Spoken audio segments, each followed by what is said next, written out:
پہلی بات تو یہ کہ مولانا فضل الرحمان جب پی ڈی ایم کے سربراہ تھے تو یہ سیٹ اپ بنایا گیا کہ اگلے الیکشن میں اگر ہماری حکومت آ جاتی ہے تو ایک تو ہم الیکشن مل کر لڑیں گے اور دوسرا پھر حکومت سازی بھی ایک ساتھ کریں گے، اور یہ کہا گیا کہ مولانا فضل الرحمان کو صدارت دی جائے گی، صدر مملکت کا عہدہ دیا جائے گا۔ لیکن اس سے پہلے ایک ایونٹ ہوتا ہے، ایونٹ یہ ہوتا ہے کہ مولانا فضل الرحمان کو ریاست پاکستان بھجواتی ہے افغانستان میں، اچھا، عبوری حکومت طالبان کے ساتھ بات چیت کرنے کے ہمارے جو بارڈرز ہیں ان کو محفوظ بنایا جا سکے۔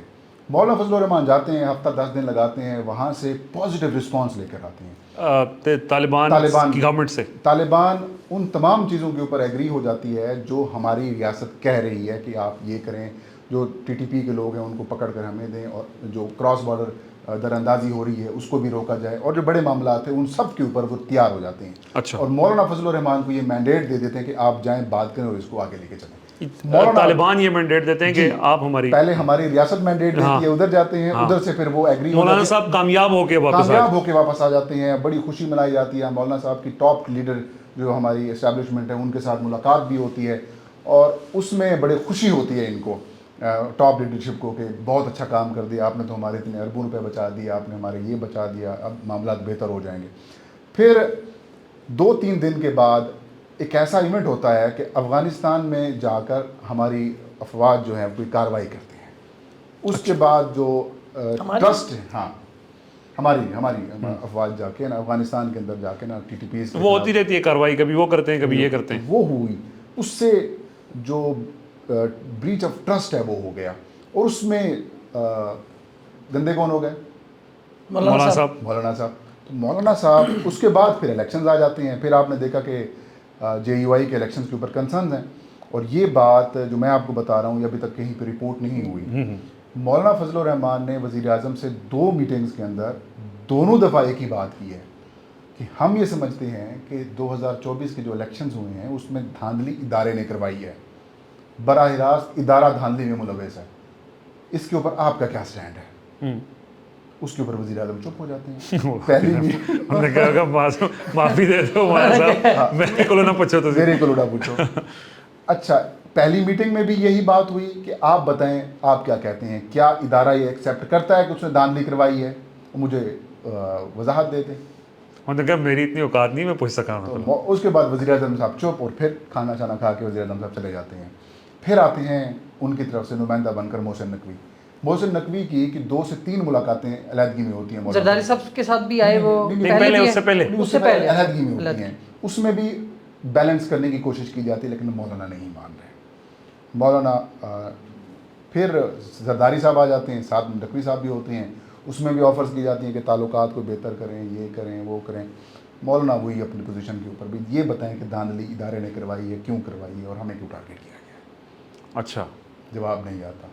تو حکومت کی طرف ان کو تو گورنر تھا نا، جب یہ حکومت وزیر اعظم شہباز شریف بنے تھے، غلام علی ان کے جو گورنر تھا، گورنر تو تھا، تو ساتھ چلے جاتے، مطلب اگر ہوتے تو ان کو کیوں ہٹاتے پھر؟ تو مطلب یہ کہ سنجیدگی کے ساتھ مولانا فضل الرحمان مخالفت کر رہے ہیں، اور یہی وجہ ہے کہ وہ تحریک انصاف کا ابھی بھی انتظار کر رہے ہیں کہ تحریک انصاف کب سنجیدگی کا مظاہرہ کرے گی۔ اور یہ یہاں پہ اگین پرابلم وہی جو ہم نے پہلے ڈسکس کی پی ٹی آئی کی، کہ عمران خان نے پہلے یہ کہا، علی امین گنڈاپور کو مینڈیٹ دیا، عمر ایوب کو یہ کہا کہ آپ مولانا کے ساتھ انگیج کریں اور جو مولانا کہتے ہیں آپ ویسا کر لیں، اور یہ عمران خان کی خواہش تھی۔ صاحب کو جو پیغام پہنچائے گا اس میں بھی یہ کہا گیا کہ آپ مولانا فضل الرحمان کو تحریک انصاف کی سخت ضرورت کیوں ہے؟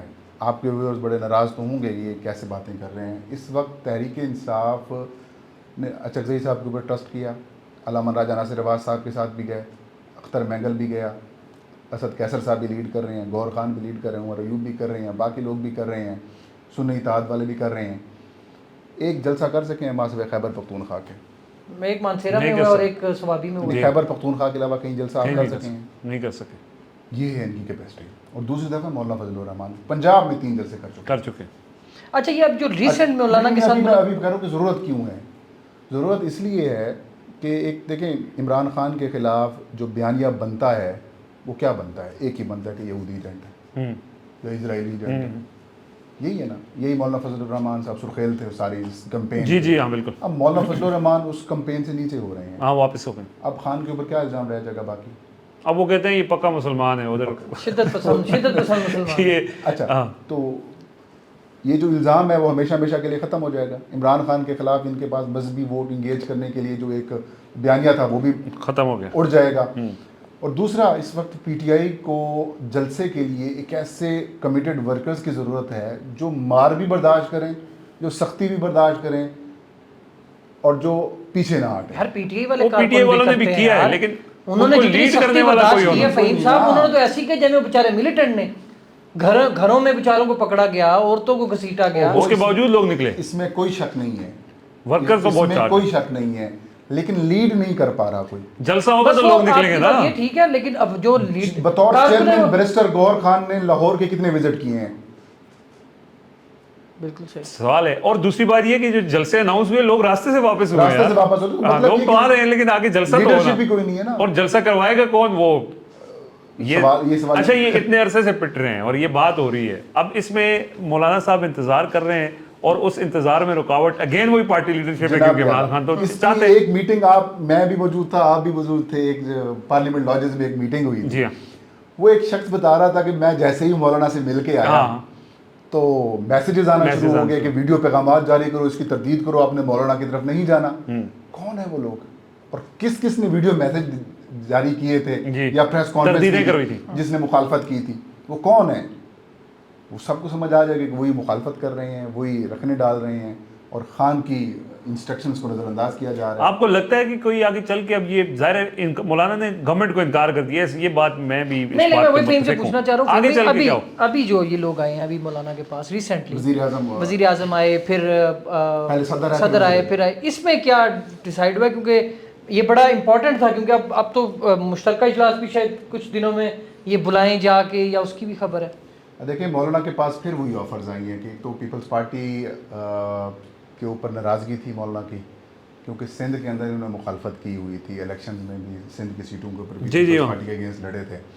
تو ایک تو وہ پیپلز پارٹی کے ساتھ وہ طے کر چکے ہیں مولانا کہ اگر فیوچر میں اگر الائنس ہوتا بھی ہے تو وہ پیپلز پارٹی کے ساتھ نہیں ہوگا, اور یہ بطور جماعت وہ ڈیسائیڈ کر چکے ہیں. تو زرداری صاحب آئے, کہتے ہیں ایک تو میں آپ کو منانے آیا ہوں, اور دوسرا یہ کہ آپ واپس آئیں اور ہمارے ساتھ تعلقات آپ بہتر کریں. تو مولانا نے کہا کہ آپ کے ساتھ تعلقات ختم کرنے کا فیصلہ بھی پارٹی کا تھا, اور اب ڈیسائیڈ بھی وہی کرے گی. مطلب والد صاحب نے انکار کر دیا بیسیکلی نا, سیدھی سی بات. 15 سے 20 منٹ کی میٹنگ ہوئی, اور اس کے بعد آصف علی زرداری صاحب چلے گئے. پھر آتے ہیں وزیر اعظم. وزیر اعظم وہی آفر کرتے ہیں, مولانا صاحب وہی دہرا دیتے ہیں کہ ادارہ ملوث ہے دھاندلی میں. اس کے اوپر آپ کا کیا کہنا ہے؟ ہم تو اسی پوزیشن کے اوپر ہیں کہ ان کو سیاسی معاملات میں نہیں آنا چاہیے. اس کے اوپر وضاحت کر دی ہے سیاسی معاملات میں کیوں وہ بینیفیشری آپ ہیں. اس کے بعد کہانی ختم. ہر قسم کی آفر کی جا رہی ہے, ہر قسم کی آفر, گورنرشپ کی بھی, منسٹریز جو مرضی کی ہیں وہ بھی, لیکن مولانا نہیں مان رہے. وہ ابھی تک میں آپ کو ایک بات بتاؤں کہ جب بھی عمران خان کی طرف سے کسی کو حقیقت میں جو عمران خان کی بات ہے اور وہ آ کے پھر مولانا کے ساتھ کسی نے میٹنگ کی, تو مولانا کے پی ٹی آئی کے اتحاد ہو جائے گا اتحاد. اور یہ اتحاد پھر بڑا مطلب مشروط ہوگا, انتخابی اتحاد ہوگا, یا صرف اس حکومت اور اس سسٹم کے خلاف ہوگا؟ دیکھیں, یہ اس وقت قبل از وقت ہے کہنا کہ کس طرح کا اتحاد ہوگا, کیونکہ پی ڈی ایم نے حکومت گرا دی تھی, حکومت بعد میں بنائی, پھر بعد میں الگ الگ الیکشن لڑے سب نے, تو یہ تو بعد میں جا کے کوئی انتخابی الائنس نہیں ہوگا. ایشو ٹو ایشو ایک دونوں کے درمیان بہت زیادہ فاصلے تھے, وہ کم ہو جائیں گے. خان صاحب چاہتے کیا تھے کہ جو الیکشنز کے اوپر کوسچن اٹھا رہے ہیں ان سب کو ایک پلیٹ فارم کے اوپر آنا چاہیے. اور دوسری بات یہ ہے کہ دیکھیں, دو کامن گراؤنڈز ہیں. مولانا صاحب اٹھا تو کے پی گورنمنٹ میں رہے نا, وہ عمران خان کے مخالف. دو کامن گراؤنڈز ہیں جس کے اوپر ان جماعتوں کے درمیان اتحاد ہو سکتا ہے. پہلا یہ ہے کہ اس وقت جو مولانا بھی ایک اینٹی اسٹیبلشمنٹ نیریٹو لے کے چل رہے ہیں, اور عمران خان بھی لے کے چل رہے ہیں جمہوریت کے لیے, کہ پاکستان میں جمہوریت ہونی چاہیے, الیکشن صاف ہونے چاہیے. مولانا نے کہا کہ جی نئے الیکشن کا مطالبہ, عمران خان نے وہ مطالبہ مان لیا, انہوں نے کہا جی نئے الیکشن ہونے چاہیے. دوسرا امپورٹنٹ معاملہ افغانستان کا ہے, جہاں پہ دونوں جماعتوں کا سیم پیج ہے, اور ایون بلوچستان کے اندر بھی وہ ایک اس بات پہ ہے.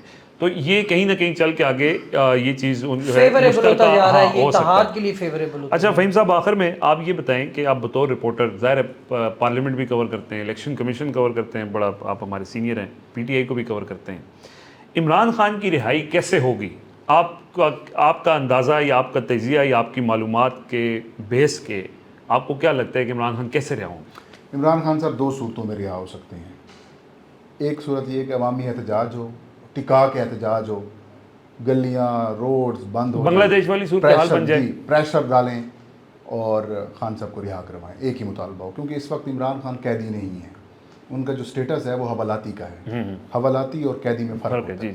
عمران خان اس وقت جتنی بھی عدالتوں سے سزائیں اگر خان صاحب کو یا تو سسپینڈ ہیں یا پھر ان کی ضمانت میں یا پھر ختم ہو چکی ہیں. اس وقت وہ انویسٹیگیشن کے اندر ہیں, ان کو قید کیا ہوا ہے جو حوالات کے اندر رکھا ہوا ہے, تو اس کا سٹیٹس ان کا تبدیل ہے. لہٰذا یہ قابل ضمانت بات ہے, یہ قابل ضمانت چیز ہے. اس کو آپ اگر قانونی طور کے اوپر بھی دیکھیں تو ضمانت ہو سکتی ہے. تو دوسری بات جو دوسرا پہلو ہے اس کو رہائی کا, ہاں اس کے ساتھ یہ جوڑ سکتے ہیں کہ جو موجودہ پی ٹی آئی کی لیڈرشپ ہے اس کے اندر اتنی کیپیسٹی نہیں ہے کہ وہ خان صاحب کے لیے اتنی بڑی کمپین کرے, اور اس کو کوئی لیڈ کرنے والا یہ نہیں ہے کہ وہ رہا کروا سکے. لہٰذا پہلا یہ جو آپشن ہے عوامی احتجاج کے ذریعے خان صاحب کو باہر نکالنا, یہ ناممکن ہے عوامی احتجاج سے. دوسرا امریکہ میں الیکشنز ہو جائیں 5 نومبر, وہاں پر 5 نومبر میں الیکشن ہو جائیں, وہاں پر ڈونلڈ ٹرمپ صاحب کی جماعت جیت جائے اور پھر ہماری جو اسٹیبلشمنٹ ہے وہ غیر سیاسی ہو جائے. اگر جب تک اسٹیبلشمنٹ غیر سیاسی نہیں ہوتی تب تک خان صاحب باہر نہیں آ سکتے. باقی آپ چاہے سپریم کورٹ کا جو بھی آرڈر لے کے آ جائیں, ہائی کورٹس کا جو بھی آرڈر لے کے آ جائیں, وہ کسی اور مقدمے میں ڈال دیں گے, کسی اور عدالتوں کا یہ اختیار نہیں ہے. اور تیسرا عمران خان اختیار ہے. تیسرا آپشن خان صاحب کی ڈیل والا, ڈیل نہیں کریں گے خان صاحب. ڈیل کرنی ہوتی ہے نا, خان صاحب 1 سال 1 مہینے سے زیادہ وقت ہو چکا ہے جیل کے اندر بیٹھے ہیں, وہ آ چکے ہوتے ہیں. اور آپ ڈیل کریں گے کیوں یار, آپ کیا چھوڑا ہے خان صاحب کا, آپ نے بتایا نا ذرا. خان صاحب کی بیگم سب سے زیادہ جو بندہ مرد جو ہے نا وہ اپنی پروٹیکشن کرتے ہیں اپنی بیگم کی وائف کی. خان صاحب آپ تو ویسے بھی بہت کرتے ہیں. تسی نہیں کرتے ہاں, آپ نہیں کرتے سر, سب کرتے ہیں, فرینڈ کیوں ہو جاتے ہیں یار, یہ تو اچھی چیز ہے. اچھا کہانیاں ڈال دیتے ہیں. تو جو خان صاحب کی مسز کے ساتھ کیا, ان کو جیلوں کے اندر ان کے خلاف مقدمات, ان کی کریکٹر اسیسینیشن کی گئی. دیکھیں نا 3-4 طریقوں سے خان صاحب کے اوپر اٹیک کیا گیا. پہلا اٹیک کیا گیا ان کے اوپر کہ یہ اخلاقی کرپٹ ہیں, پھر ان کو کہا گیا کہ یہ مالیاتی کرپٹ ہیں, پھر انہوں نے کہا کہ ریاستی غدار ہیں. یہ 3 بیسیکلی نا انہوں نے خان صاحب کے اوپر بیانیہ بنانے کی کوشش کی. سائفر کے تحت آپ نے کہا کہ یہ ریاستی غدار ہیں, آپ نے 9 مئی میں ڈال دیا عدت میں نکاح کے اوپر آپ نے ڈال دیا کہ اخلاقی کرپٹ ہیں, اور مالی کرپٹ آپ نے کہا توشہ خانہ والا. تو ان تینوں چیزوں میں کام کلیئر ہو چکا ہے. اب کہانی آ رہی ہے دوسری کی 9 مئی والی, اور دوسرا کہانی بات یہ کہ تینوں طریقے سے خان کو آپ نے گندا کرنے کی کوشش کی. لیکن عوام نے نہیں مانا, اور جسے اللہ عزت دے, آپ جو کوششیں کرتے ہیں اللہ نے کرنا ہے. تو خان کے پاس اب کھونے کا کیا ہے, کچھ بھی نہیں ہے. کھونے کے لیے آپ کے پاس ہے جو اقتدار میں ہے, جو دن بدن کھوتے جا رہے ہیں. خان بھی دے سکتا ہے. خان اگر دیکھیں وہ جو ان کی اس میں کمی آئی ہے نا, جو وقار میں کمی آئی ہے, وہ وقار واپس خان کر سکتا ہے. اب میں کس کے وقار کی بات کروں, تم بہتر جانتے ہو.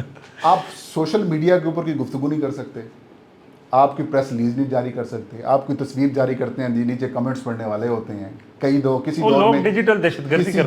کسی دور میں یہی جو آپ کی ڈیجیٹل دہشت گرد ہیں بھارت کے لیے خطرہ تھے. یہی ڈیجیٹل دہشت گرد آپ کو ڈیفینڈ کرتے تھے, اور بھارتی بھاگتے تھے, چیختے تھے, چلاتے تھے. ان کو بھی پوری پراپر کمپینز کرنی پڑی. میجر کیا نام ہے, گورواریا صاحب, ان کو لانا پڑا, اور لوگوں کو نہیں. یورپی یونین میں بڑی انہوں نے ڈس انفارمیشن لیبس بڑی نکلی کہ جی وہ وہاں پہ, کیونکہ پاکستانی اس نے جو جنگجو یہ جو دہشت گرد ہیں آج عجیب و غریب حرکت فرمائی ہے. آپ نے شیخ چلی والا کام کیا ہے, جس شاخ پہ بیٹھے ہیں آپ نے اسی کو کاٹ دیا ہے. جو لوگ آج کے دور میں آپ کو ڈیفینڈ کر سکتے ہیں, آپ نے ان کو دہشت گرد بنا دیا یار. اور جو دہشت گرد تھے آپ نے ان کو ساتھ بٹھا دیا, ان کو حکمرانی دے دی. معاشی دہشت گرد ہر طرح سے سر, آپ نے مالیاتی دہشت گرد بٹھائے, آپ نے معاشی دہشت گرد بٹھا دی, آپ نے بس آپ چھوڑے, اب کیا سارے آپ نے بٹھا دیے. اب بدقسمتی سے رضوان صاحب, ہمارے جو نوجوان ہیں وہ مایوس ہو چکے ہیں. ہمیں ہماری بطور قوم لڑنے کا جذبہ ختم ہو چکا ہے. ہم امریکہ جیسی ایسوسیٹ ٹیم سے کرکٹ میں ہار رہے ہیں. ہر شعبے میں آپ پیچھے جا رہے ہیں, ہر شعبے میں پیچھے جا رہے ہیں. اس کی وجہ کیا ہے, رول آف لا نہیں ہے. لوگوں میں جو اسپرٹ ہے, جذبہ ہے, وہ ختم ہو گیا ہے. چلو ٹاپ کریں گے اسی, ٹھیک ہے. بہت شکریہ فہیم صاحب, آپ تشریف لائے اور بڑی کام کی باتیں انہوں نے بتائی ہیں. امید ہے آپ کو پسند آئیں گی. آج کے لیے اجازت دیجیے, اللہ حافظ.